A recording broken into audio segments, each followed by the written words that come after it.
Hey, good afternoon, everybody, and welcome to Roman's Rundown. I'm Steve Roman, and I'm here with my chum, producer, David Sturcio, and he'll Wow. be David, helping. bro? David, is that how we're going with this? Yeah, it's going to be David Sturcio. That's your birth name. There's rumors.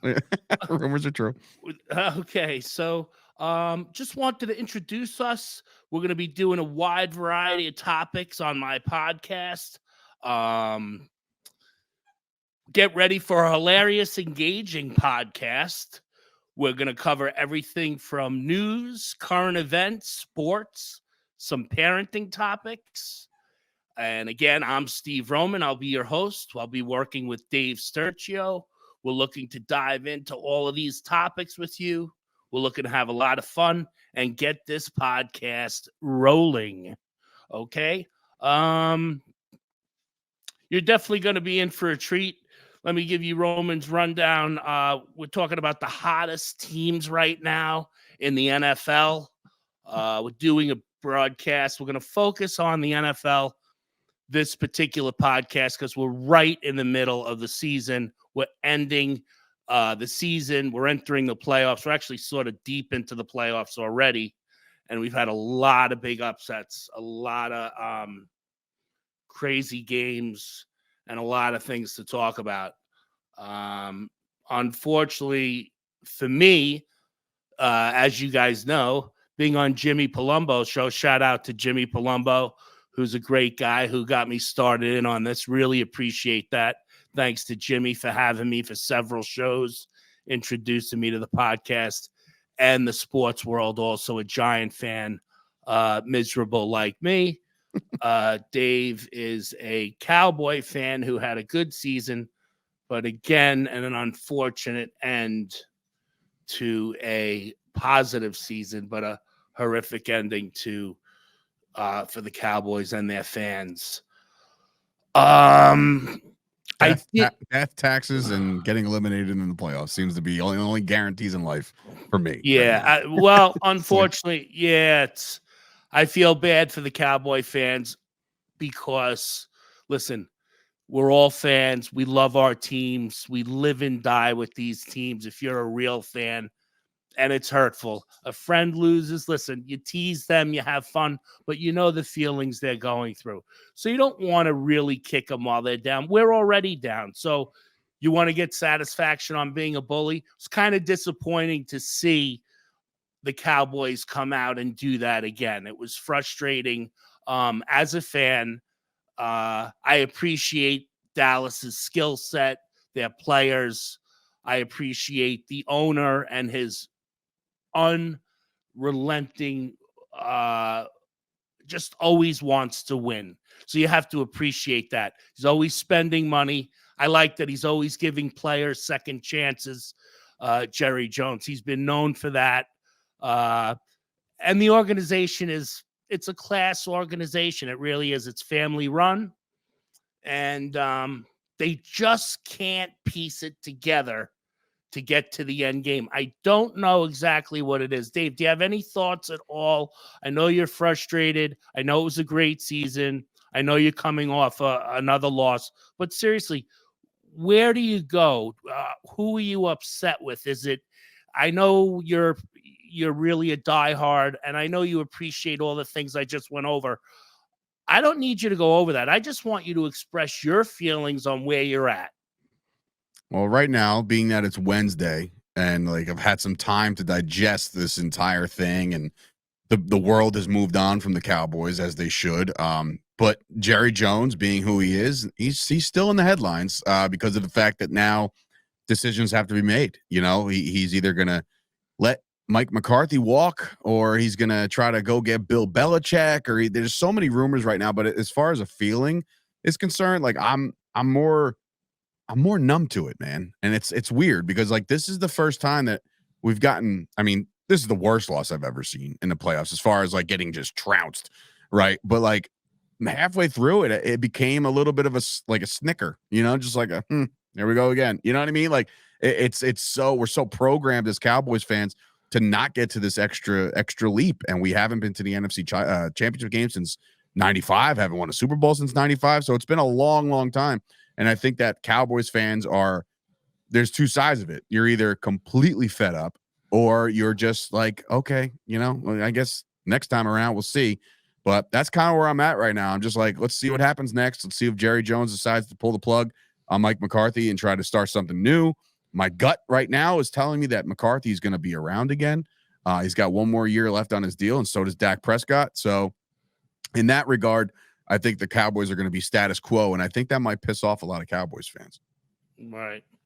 Well, listen, if you exclude the loss to the Packers, the 48-32 loss,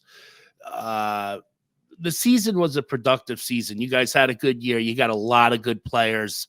You got a lot of, a couple of top receivers, maybe one of the top 3, 4 best in the world. Your quarterback's a good quarterback. He hasn't reached the status of great yet. I think he could be, and I know that we've all discussed that we're waiting for him to reach that at this point as he's in his prime.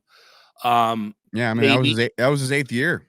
8 years already in this game. So it's like, how much he's about to be 31 years old. How many more runs at this does he have? Right. It's they got after Tony Romo, who also we could talk about, who was also a very good quarterback who went through some tough times, but is it starting to look like that's the what we have with Dak? And again, 2 different quarterbacks, but reaching the same kind of pinnacles, but not getting to that next level for the organization, the fans, and everybody else. But we'll see. Maybe one more year. Again, I think you're in a good position. You could get a player or 2. You're not, maybe also going to lose a lot of players too. So free agency is a mother effer, man. Like that's just, it's the way you lose players. It just sucks. Well, you guys are more prone to keep players, I think, than the Giants. I mean, they throw money around like crazy. I do think Jerry Jones will spend the money, but you're going to lose some players. But I think that you'll still have a solid foundation to come back, and he's going to put a good team on the field again, where a lot of these other teams, unfortunately, the Giants, I don't know, they got their head buried in the sand, and it doesn't seem like it's coming out anytime soon. So you got a little bit of a coaching issue right now over there in New York. It just seems like Wink Martindale's out, but he's also now outing people in the articles. Like he's basically saying like, Brian Daboll is a piece of shit when it comes to like treatment of the players and on the sideline. That's a rough locker room to want to go to. Like, why would a free agent say, you know what? It's kind of like the Knicks. It's like, why do I want to come to New York when it's just in a little bit of a disarray situation?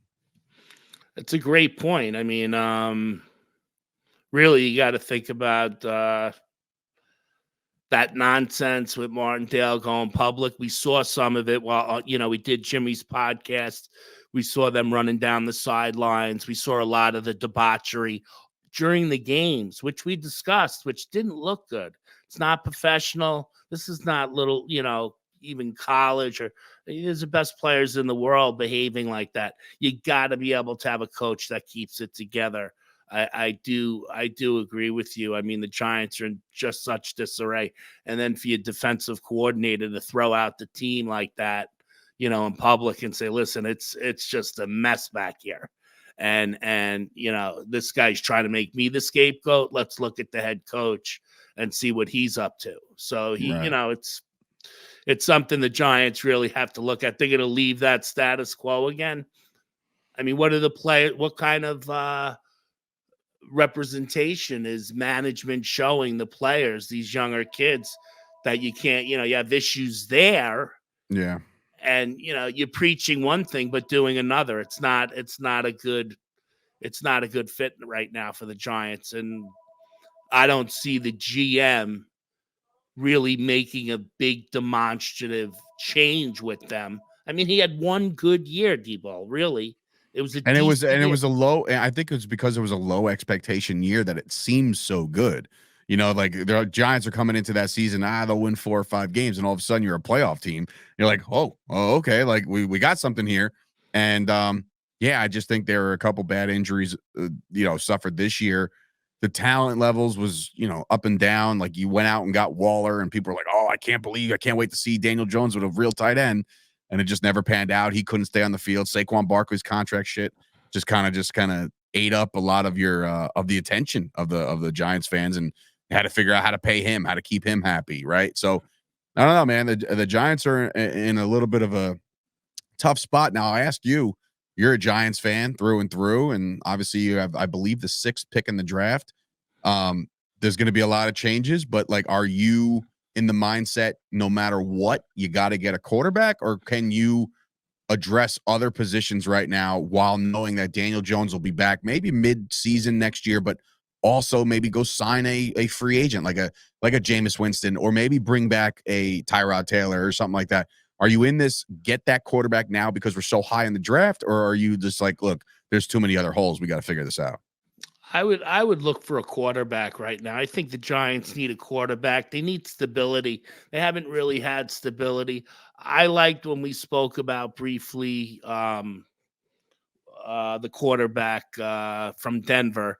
Russell He, Wilson. yeah, thank you, Russell Wilson. I mean, been around for years, still healthy, still mobile. I don't like what's going on with him out there with the nonsense with the coach. I still think he's a good guy. Everyone says, "Oh, he's such a, he's big into the Lord." Who cares? The guy's a Right. good guy. He's had success. Bring him in. What do the Giants have to lose? Sign him to a 2-year deal. Well, he Look, would have to be downright just cut by the Broncos in order to don't you have think that somebody.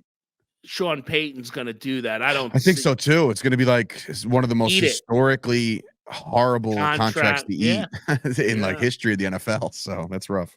We've seen this though. We've seen these contracts that they just, just to get rid, the money's just endless. So it's not even about the contract. But back to your point is, yeah, I think the Giants could use him. I think he's a good guy. I still think he has some gas in the tank.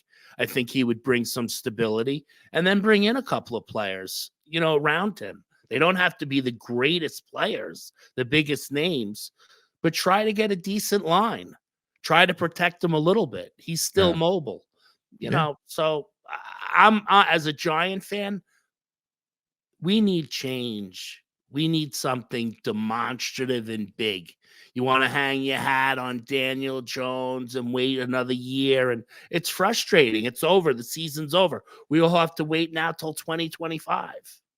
You get 2024, you get to watch the season, but every year you go, oh my God, the season's over. It's 2025 now, and we're not in it. And Right. it's another year gone by. And every team, I say this every year, like these windows that are for these NFL teams, they're very narrow. Like it's not, you don't get, like, you can build the best team in the world, but based off the salary caps and how things move and how players want out and this, that, and the third, it's very hard to keep a nucleus of a team together, man. It really is. And I think the Giants are an example of that. I think the Cowboys are an example of that. They drafted very well over the last couple of years. They got some studs over there, but like, guess what? In a couple of years, they're going to want the bag, so it's really a big decision for all parties involved to really say, like, who gets that bag. So are you all right? So gun to your head right now, veteran leader or rookie at pick 6, which one would you prefer? I take the veteran leader. Okay. That's all I right. go with the veteran leader. I just want to see, what's going to transpire. I've seen a lot of things with the rookies that have spiraled out of control in the NFL. The Jets, with Wilson, and I just feel like It's a let's, crapshoot. yeah, it's a crapshoot. But I'm gonna I'll take the old man and the leadership and see what happens. So, we got nothing to lose. I mean, you brought Hostetler in. I mean, this guy, It's true. you going back, you're like, wow, he's really throwing something out there. He's so desperate. But, if I don't throw that out there, I'll take more medicine for my depression. So, you know, gotta I hear gotta that. sort of I think hear that, keep man. things positive. So, um, the Browns and the Texans. I thought that the Texans look pretty good. CJ Stroud's the real deal, Stroud. man. He's the real deal. CJ Stroud is the real deal. How do the Um, Panthers feel right now?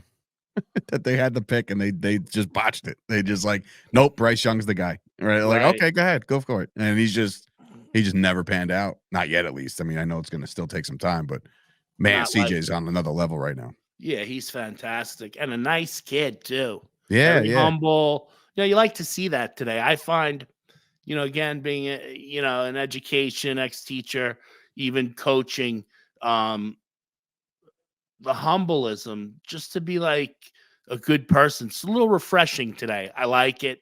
Great kid. And yeah, he's got it. He looks like he's a force to be reckoned with. Yeah. And we'll see How what do you think they got you think they got a shot at Baltimore or what? Baltimore's a well-oiled machine, man. They really I, are. I mean, Baltimore's Lamar Jackson is he's another class act, great quarterback. I like Zay Flowers, who a lot of Love people Zay. don't talk about. Mhm. Um, Great very, rookie very campaign. dangerous receiver. Um, got a ton of yak yards too. It's fast. Very, very fast. I think he had 77 receptions this season with an average of about 11 yards per catch, That's which is great. which is really, very impressive. So Not a lot of basically, he averages a first down every time he gets the ball. pretty much. That's I mean, crazy. yeah, I mean that's That's hard to crazy. imagine he's getting the ball and you're like, we already cashed in our first down, which we know how hard it's to come by Yeah. first downs in the NFL. Yeah, Even for at sure. 3rd and 1. We see these stops time and time again. So yeah, I mean they look good. Great speed, definitely. I liked. That's going to be a fun game. That's Mhm. going to be a good game. I tend to agree with you that it's going to be hard to stop Lamar Jackson. That is a fine oiled machine. It really is. Um, they're pretty level headed. That's going to be a tough game. If I had to pick that game, I'm going to take the experience of Lamar, Same, same. and The story would write itself. If CJ Stroud can go into Baltimore and win, it's like, holy shit, but like we'll see. But again, I'm with you on that one. I think experience will kind of reign supreme on that one. but I think that will be a good game. I definitely agree. That could be Yeah. exciting. And even if CJ Stroud loses and is competitive, Mhm. he really, has a lot to say about what he's been able to do. Yeah, for sure. Then we have the Bucks and the Lions. That was an interesting game this week. The 1-point affair. Oh, you mean the Lions and the Rams? Lions and the Rams heading into this week where the Lions are going to play the Bucks. But I thought that was an interesting game. I mean, Jared Goff and Matthew Stafford. Did you see any of that game? It's a Yeah, big yeah. game. Well, it's funny. I talked to a bunch of colleagues of mine, and I was looking forward to that game. I was, but I knew it was going to be dictated on how the Cowboys did because it was going to determine my mood of wanting to watch any more football after watching that. But it was actually a relief, kind of like gave me something, to root for, excited for. Obviously the Cowboys and the Lions had their little bit of a debauchery a couple of weeks ago with the calls and the no calls and this, that, and the third. But what Dan Campbell has been able to do down there, what Jared Goff was able to do in that game, and basically unite a city. Like Detroit has been through a lot of shit. They haven't won a playoff game since '91. You know what I mean? That's So it's been a insane. long time, bro. When they That's said like, that, it's what? hard to fathom. Like I understand the Cowboys haven't won a Super Bowl since '95. Well, guess what? Believe it or not, the 49ers haven't won one since '94. But nobody talks about that because they've already gotten the one, right? But like for the Lions, man, they've never even sniffed a Super Bowl. You know what I mean? So it's like they were in the NFC title game, I believe, in '91 after they beat the Cowboys, and they just got beat up by, I believe it was the Redskins at the time in '91, if I'm not mistaken. But in any event, it's been that long, right? So to see what they're doing now for the city of Detroit, I think it's really cool. Um, Sucks for Stafford. I love Stafford. I think he's a gamer. I think he's a warrior. And he's going to have some questions about if he wants to do this all over again because he's getting on the older side. He's on the wrong side of 30, but he's also on the wrong side of a lot of injuries. So I think that he's just been beaten up a little bit. But yeah, the game was great, man. Good for Detroit. And like you were just mentioning before, the Bucks did me a little bit of a solid after being so depressed and sad about the Cowboys. To watch the Eagles just to completely implode over the last month of the season was very refreshing. As a Cowboy fan, it was refreshing. Right. And I'm a Giant fan. So again, it's like I was happy for for us in that regard. Definitely, it was like a little bit of a relief, especially watching the Eagles suffer. I think it was 5 out of 6 of the last They 6 games. I tell you what, and like you said, I'm not kicking anybody when they're down. I know Eagles fans out there that are friends of mine, so I would never bash them. But same breath, that Nick Sirianni's got the most punchable face in the league, man. And to see him get dropped like that after he was yelling at the Kansas City fans, do you remember that when he went into the tunnel? He's like, "Yeah, I don't hear you now, Chiefs fan." Bro, they went like 1-5 since that game. So it's like you bit off a little Karma. bit more. It Yeah, is, you man. got. Karma came up and bit you in the ass, man. Yeah, I mean, he deserves what he's gonna get. I mean, he's got to answer to ownership, and ownership is good there too, in Philly. Um, so we'll see what happens. How about the Bills and the Steelers? The Bills look I good. had the Bills mollywopping those guys. I mean, the Steelers kept it close for a little while, but if I had to pick right now, the hottest team in the AFC that looks the best with the well-rounded is Josh Allen and those boys, bro. They can run the ball, throw the ball. Josh Allen can run the ball. Their defense is playing very well. I like them. I would love them to beat Kansas City. I really would. Because I mean, like, being a fan of the game is one thing, but then like in the pop culture world, the Chiefs have become the most unlikable team in the NFL because of the fact that you have Mahomes doing this all day, like give me the play, and then pretending he's hurt, and then he's not hurt, and then you have the Travis Kelce Pfizer boy just doing his thing, like he's just selling out. Then you have Taylor Swift. It's like, bro, you guys have become so mainstream that I cannot stand you anymore. So I would love nothing more than Josh Allen to beat up on the Chiefs this week.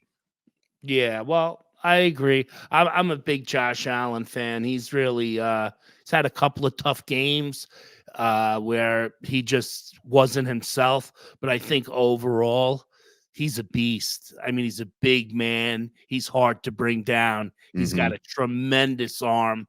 He's tough as nails. I think the players around him love him. They appreciate his work ethic, and they're hungry. They're dangerous, and like you said, they are very, very hot right now. And he's could be the hottest quarterback in the league, Mm-hmm. and he is not a guy to take lightly at all. Mm-mm. So, nor is that team.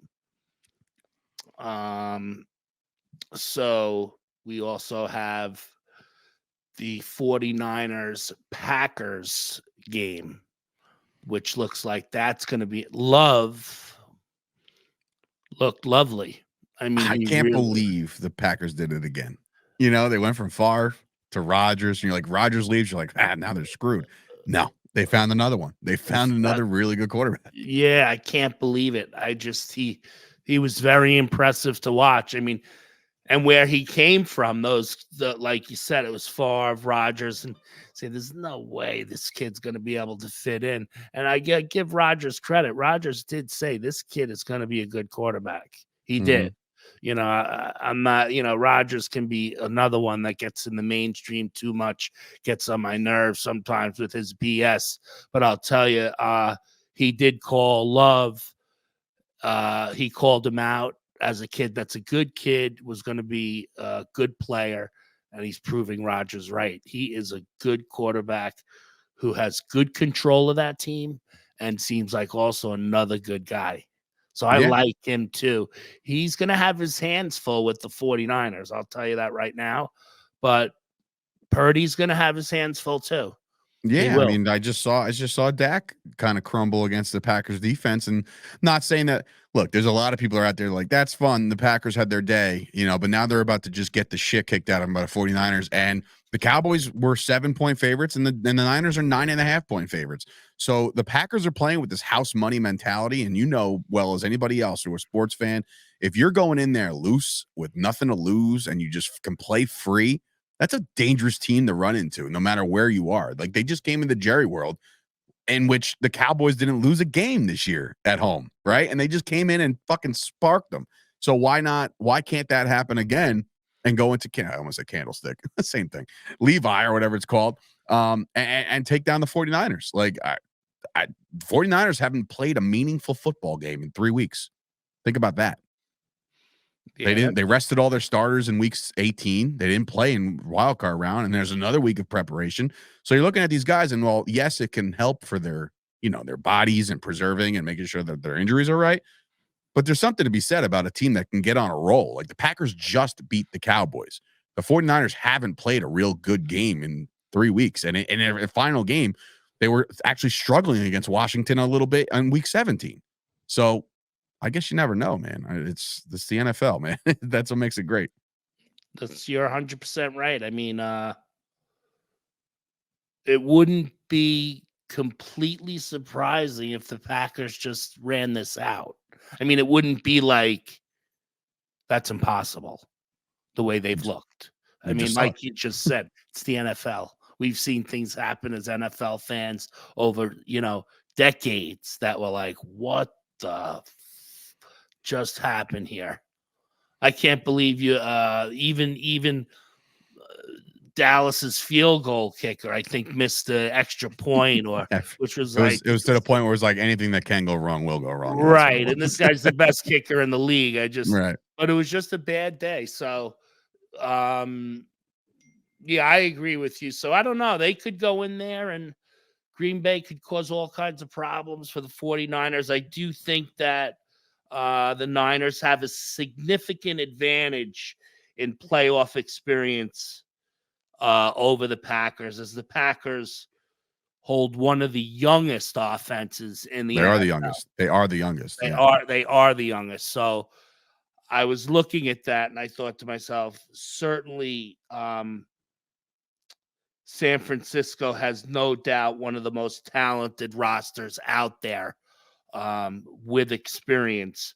But you do have to calculate in, as good as they've been, the Packers, they are, you just confirmed, the youngest team in the league. That has to take some accountability for a lot of positives and a lot of negatives. You're Mhm. hoping more positives because a team like this, shiny and new, and really don't know from anything, and if they play loose, I don't have to tell you, if they play loose, what can happen just by chance. You Mhm. don't know, but we'll see. They're young, so that could work either way.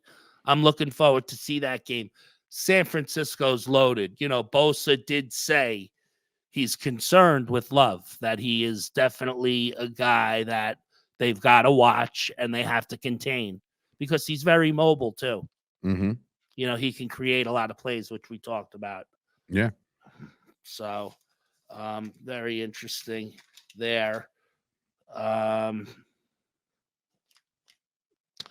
And we didn't talk about a lot of things that are going on in the NFL this year where you've been burned and I've been burned and the NFL has been burned because it looks terrible, is the penalties. Yeah.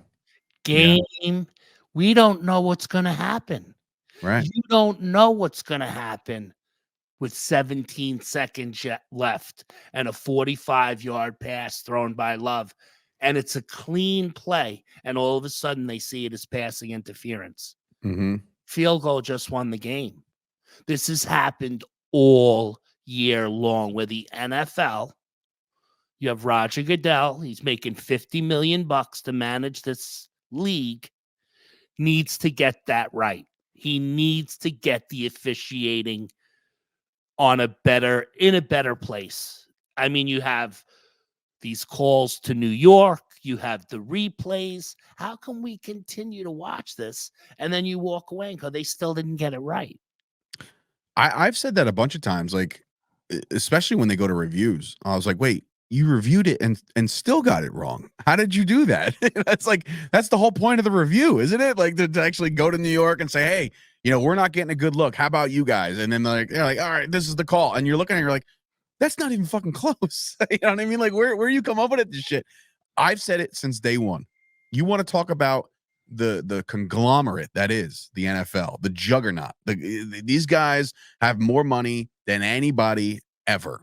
You're telling me you can't employ full-time referees?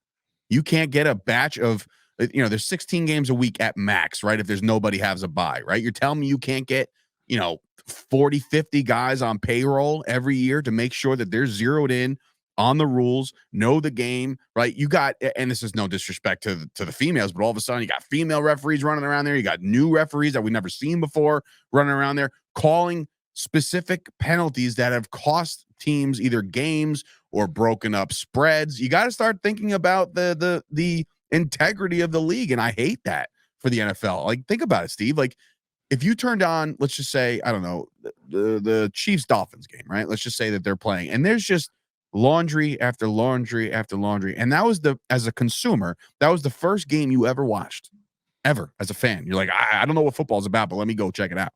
And you watch the game full of penalties. How the fuck do you come back? Why would you come back? Like, this is stupid. I don't want to do this. It's ruining it. It is. It's I don't understand why, like you said, the NFL doesn't have a school 12 months a year. Yeah. That they're running for there are referees all over the world doing little league, pee-wee, high school, college, if you're interested. Right. Making $150,000, $200,000 a year job with medical benefits, a pension. And you have to be the best. You have to be the best of the best. So the NFL is looking for 50 of the best guys, and you back 10, and you're rated every year. There is no Angel Hernandez in the MLB running around reckless, the worst umpire in baseball the last 30 years. For those of you that follow sports and baseball, I know you're familiar with the name Angel Hernandez, Everybody knows him. Sued the MLB for money because he didn't get certain all-star games and perks, as he's one of the highest paid umpires. Just from tenure alone, I think at about $525,000 a year. Not to stray away and get on the topic of Angel Hernandez, but we'll have a chance down the road to talk about the Yankees and MLB, which I'm looking forward to get away from the Dallas and Giants and our depression and the pills, get off the pills and get on the Soto train here. There you go. Hopefully see what happens. But Dave, you're 100% right. There is absolutely no way, with the amount of money and revenue that the NFL generates, that they don't have a league, a school, however you want to They got to play. They have a players association. Why can't they have a referees association, like a union? Something absolutely. Like just have it as an entity that's a part of the NFL. So you stop fucking up these games, man, because there's too many games that were decided on shitty calls. Unless something's going on with the NFL that they don't want us to know about. Hopefully that's not the case. I'm a true believer that right now the NFL is 100% honest, but they could really solidify that by, like you said, create it, pay for it, allow people to come out. Every year you're tested from a mental standpoint, knowing the game, the changes, the teams, your responsibilities, and that if you need to add 2 more referees to the field or whatever it is to clean up the game from that standpoint, and that when you look things over and we're watching a game, we know that they're coming back with the right call. Right. That we're not kicking the screen going, my team just lost on a bogus call. I mean, and then the NFL will come back in a day or two and say, oh, well, we punished that crew. They're not going to get. They're not going to get. Oh, thanks a lot. Does that add a win to my record? Right. I haven't won in 9 years a playoff game. The guy just jumped off a cliff. You're saying you're going to punish them? What? You're going to take their food voucher away? You're going to down? These guys are leaving their full-time jobs on a Friday and flying to the game on Saturday. That's all they're doing. Like, there's no preparation. There's none of that shit, and that's the kind of stuff that bothers me, because it's like, it makes you think. Like, okay, why wouldn't you add these guys? Like, it just doesn't. I don't know, man. It doesn't make sense. They've spent so much money on so many things, right? You would think that the next thing they should, like, you know what? Referees are starting to screw up just a little bit too much. Let's rectify that situation. But it seems like they can't get that shit right either. It's weird. So easy to do too. Such an easy Yeah, thing. I I don't think know so too. for a man that makes $50 million a year to implement with a couple of intelligent guys. I mean, I know you and I won't fit that bill, but get a couple of I guys. can Like, referee a football game. I know the game. absolutely. Totally messing around trying to get an extra watcher. They just left, so that didn't work out.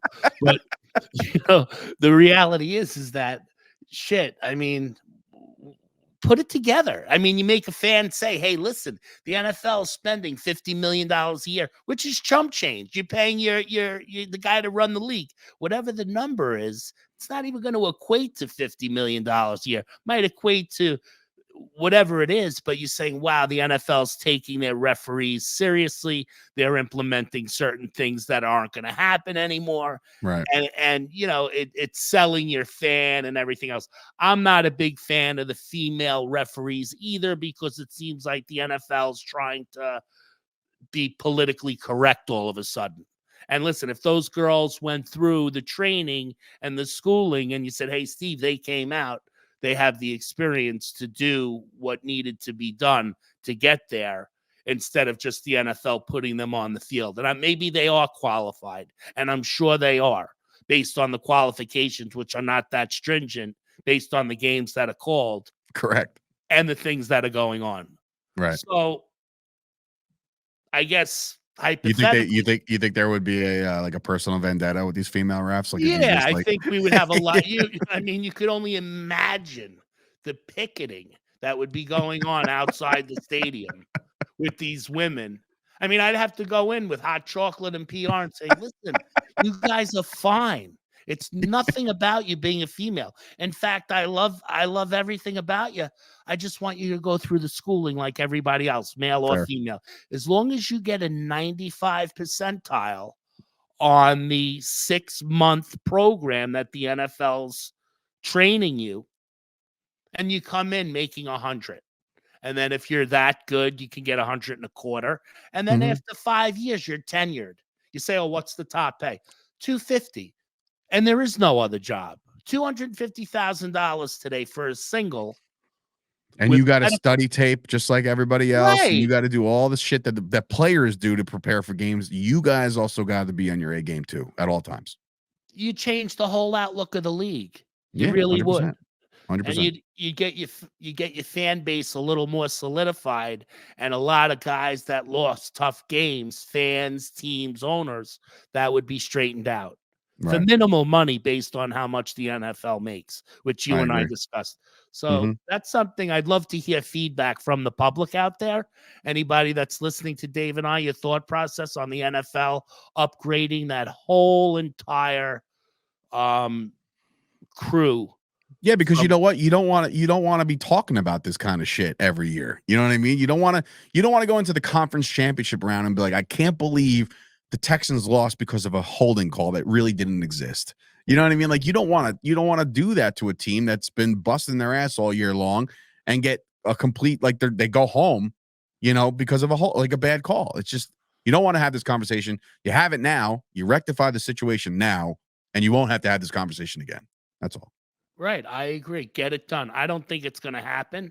I I don't don't think think it's so gonna either. happen anytime soon. I think the Mm-mm. podcast, I don't know, hopefully we could hang in there and maybe they'll implement it. We'll see when Goodell, I write him a letter and he gives us a call. I ask for Mm. 5 minutes. Yeah.